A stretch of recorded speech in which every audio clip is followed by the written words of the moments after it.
નમસ્કાર દોસ્તો, જય હિન્દ અને ઇન્સ્પાયર ગુજરાતના ડિજિટલ યુટ્યુબ પ્લેટફોર્મ પર હું ધવલ મારું આપ સૌનું હાર્દિક સ્વાગત કરું છું. દોસ્તો, આપણે ઈરાન ઇઝરાયલ વચ્ચે જે અત્યારે સંઘર્ષ એટલે યુદ્ધની પરિસ્થિતિ છે એના ઉપર ઘણી ચર્ચાઓ કરી અને આની પહેલાના પણ એક સેશનની અંદર આપ સૌને માહિતી આપી હતી કે આવનારા સમયની અંદર પેટ્રોલ ડીઝલ છે એ મોંઘું થવા જઈ રહ્યું છે.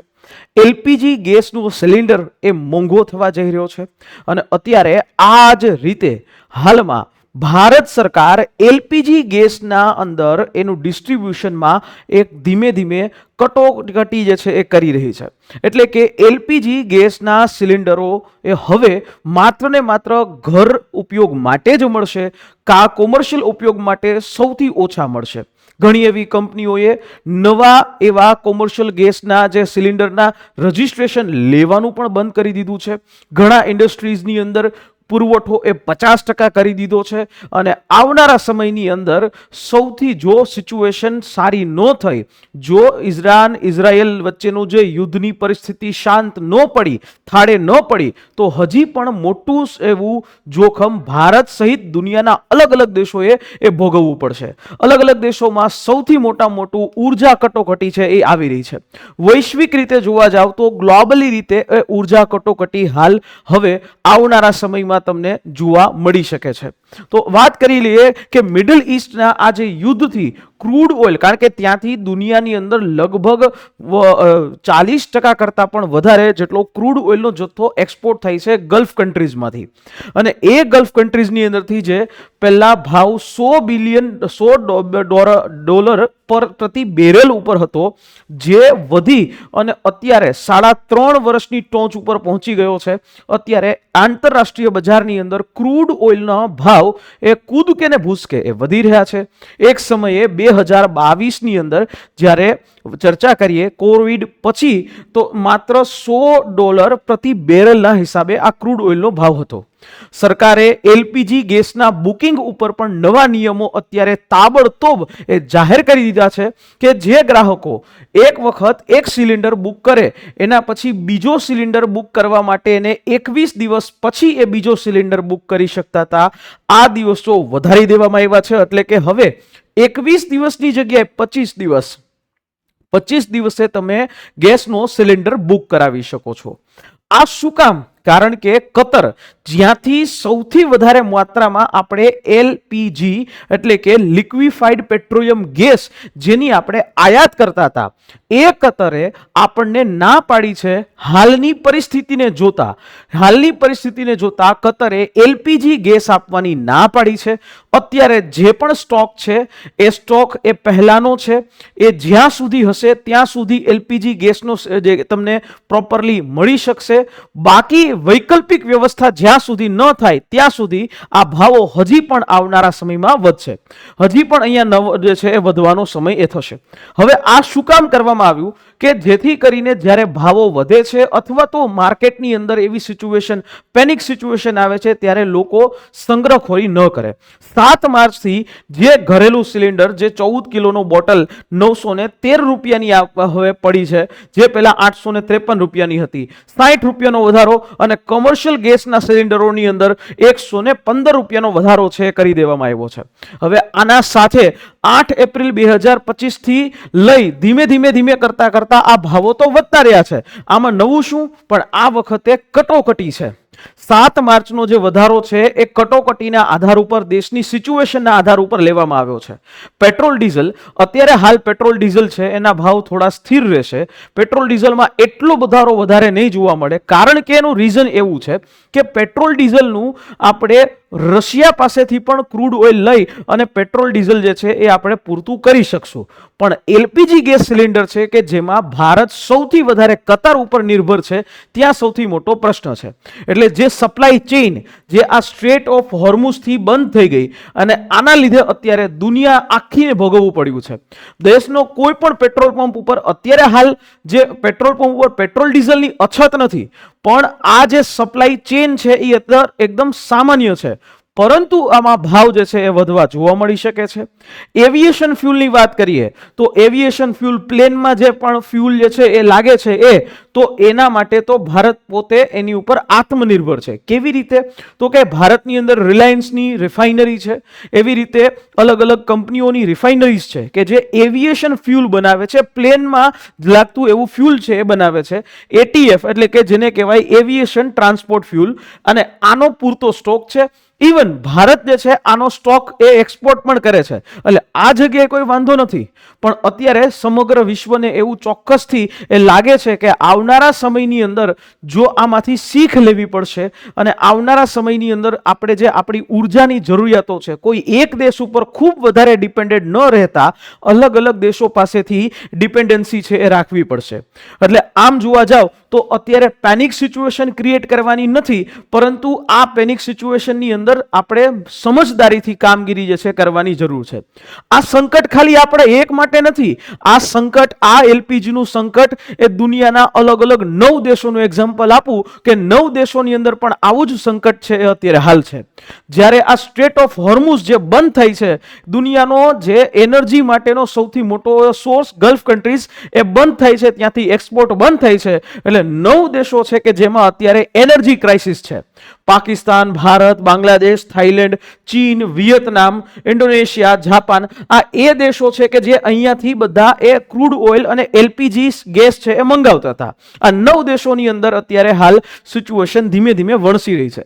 ભારતમાં તો હજી સારું છે. ગુજરાત સરકારે, ગુજરાતના જે ઉર્જા મંત્રી ઋષિકેશભાઈ પટેલ, એમણે સ્પષ્ટતાથી કીધું છે, ભાજપ સરકાર એટલે કે હાલની કેન્દ્ર સરકાર, જેમને પણ સ્પષ્ટતાથી કીધું છે કોઈ પણ ઘરનું જે સિલિન્ડર એમાં દરેક લોકોને સ્ટોક મળશે, પણ ઇન્ડસ્ટ્રીનો સ્ટોક છે એ ઓછો કરી દેવામાં આવશે, એટલે કે ત્યાં કાપ મૂકવામાં આવશે. હવે આ શું કામ, આ કાપ શું કામ મૂકવામાં આવે? કારણ કે માની લ્યો કે હજી હાલ યુદ્ધ છે, લાંબુ 1 મહિનો ખેંચાણું, તો ત્યારે સાવે સાવ બધું ઠપ થઈ જવાની જગ્યાએ આપણી પાસે ઘર માટે ચલાવવા માટેનો સ્ટોક એ તો હોય જ, સાથે સાથે આપણો જે વેપાર છે એને પણ વ્યવસ્થિત જે છે એ જાળવી રાખવા માટે હોય. અને હવે આવનારા સમયની અંદર જે વાત કરીએ તો પાકિસ્તાન જે છે અત્યારે ખૂબ ગંભીર પરિસ્થિતિમાં છે. ગઈકાલે રાત્રે પાકિસ્તાનના પ્રધાનમંત્રીએ સમગ્ર દેશને સંબોધીને કહી દીધું કે હવેથી જે છે અઠવાડિયામાં સરકારી ઓફિસીસની અંદર અને પાકિસ્તાનની ઓફિસમાં માત્ર 4 દિવસ જ કામ. વિચારો, આ 7 દિવસનો આખો વીક હોય અને ભારતમાં ઘણી જગ્યાએ ફ્રાઈડે વીક એટલે કે 5 દિવસનું કામ હોય, એની જગ્યાએ 4 દિવસ જ કામ અને ઓફિસની અંદર 50% સ્ટાફ રાખવો, વર્ક ફ્રોમ હોમ દઈ દીધું. શાળાઓ છે, સ્કૂલો છે 2 અઠવાડિયા માટે બંધ કરી દીધી છે. શું કામ? કારણ કે ઇકોનોમિક સિચ્યુએશન ખૂબ ખરાબ છે, એનર્જી સિચ્યુએશન ખૂબ ખરાબ છે. ભારતની એની જેવી અહીંયા હાલત તો કોઈની છે જ નહીં, બરાબર? ભારત તો ખૂબ સારું છે, પાકિસ્તાનની સ્થિતિ સૌથી ખરાબ. અહીંયા પાકિસ્તાનના પ્રધાનમંત્રીએ પોતાના મંત્રીઓના પગાર જે છે એ 2 મહિના જે છે બંધ કરી દીધા.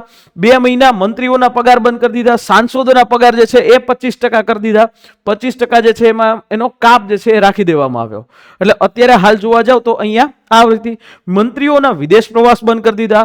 60% સરકારી વાહનો ઉપર રોક લગાવી દીધી અને બાકીની અંદર ખાલી 50% જેટલું જ એ ફ્યુલ જે છે એ ભરાવાનું કહી દીધું. તમામ સરકારી વિભાગો છે એના ખર્ચાઓ છે ને એમાં 20%નો કાપ કરવા માટે કહી દીધું. એટલે ઇન શોર્ટમાં કહું તો આર્થિક કટોકટી તરફ અત્યારે જઈ રહ્યું છે આ દેશ. બાંગ્લાદેશની સિચ્યુએશન ઉપર વાત કરીએ. બાંગ્લાદેશ તો 95% પોતાની બધી જે એનર્જીની રિક્વાયરમેન્ટ બીજા ઉપર ડિપેન્ડેન્ટ હતું. તમામ યુનિવર્સિટી બંધ કરી દીધી, રજાઓ છે વહેલી જાહેર કરી દેવામાં આવી અને દૈનિક જે છે દરરોજ જે પેટ્રોલ પંપ ઉપર જે ફ્યુલ મળે છે એમાં પણ અત્યારે મર્યાદા લગાડી દીધી કે આટલું જ તમને મળશે, મન પડે એટલું નહીં.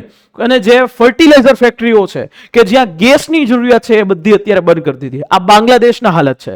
થાઈલેન્ડની વાત કરીએ તો થાઈલેન્ડની અંદર ઓફિસીસ જે છે એમાં લિફ્ટનો ઉપયોગ બંધ કરી અને સીડીઓ જે છે ચડવાનું કહી દીધું અને એવી રીતે સૂટ ટાઈની બદલે શોર્ટ જે છે સ્લીવ ટી શર્ટ પહેરવાનું કહી દીધું. શું કામ? કે જેથી કરીને ઠંડક રહે અને એસીનું ટેમ્પરેચર છે 26 થી 27 ડિગ્રી રાખવા માટેની સરકારે જાહેરાત કરી દીધી અને બધા કર્મચારીઓને બને તો વર્ક ફ્રોમ હોમ દઈ દેવામાં આવે. આ થાઈલેન્ડની પોઝિશન છે.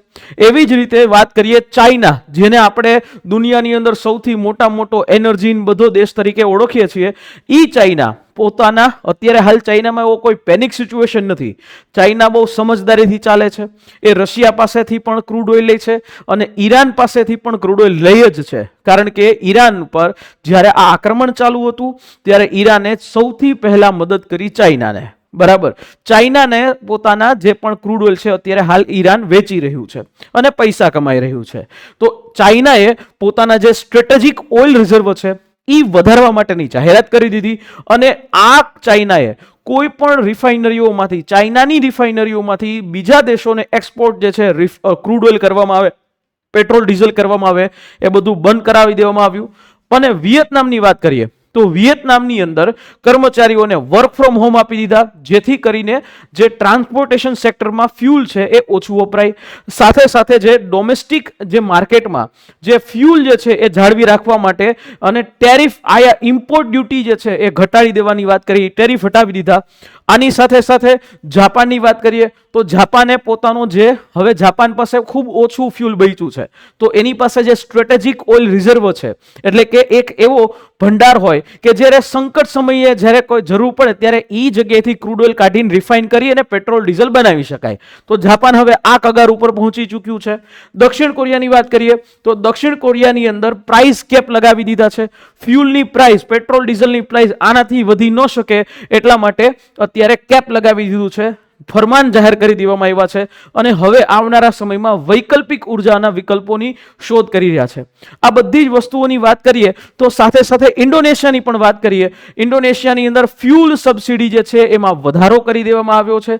સામાન્ય ગ્રાહકોને અસર ન પડે ભાવોની, તો એના માટે સબસિડી વધારી દેવામાં આવી છે. અને એવી જ રીતે બાયોડીઝલ પ્રોગ્રામ પણ ઘડવામાં આવ્યો છે.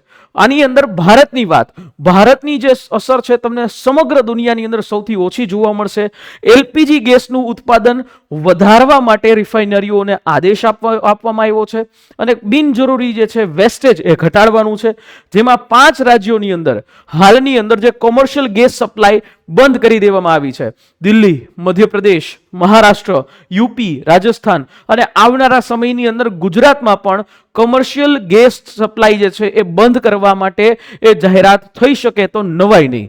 આવનારા સમયમાં આ કોમર્શિયલ ગેસ સપ્લાયની અંદર સૌથી વધારે ઇફેક્ટ થશે તો હોટેલ અને રેસ્ટોરન્ટ ઇન્ડસ્ટ્રીઝ ઇફેક્ટ થશે. આવનારા સમયમાં ગુજરાતમાં પણ મહારાષ્ટ્રની તો 20% હોટલો છે, રેસ્ટોરન્ટ છે એ બંધ થયા છે આના લીધે.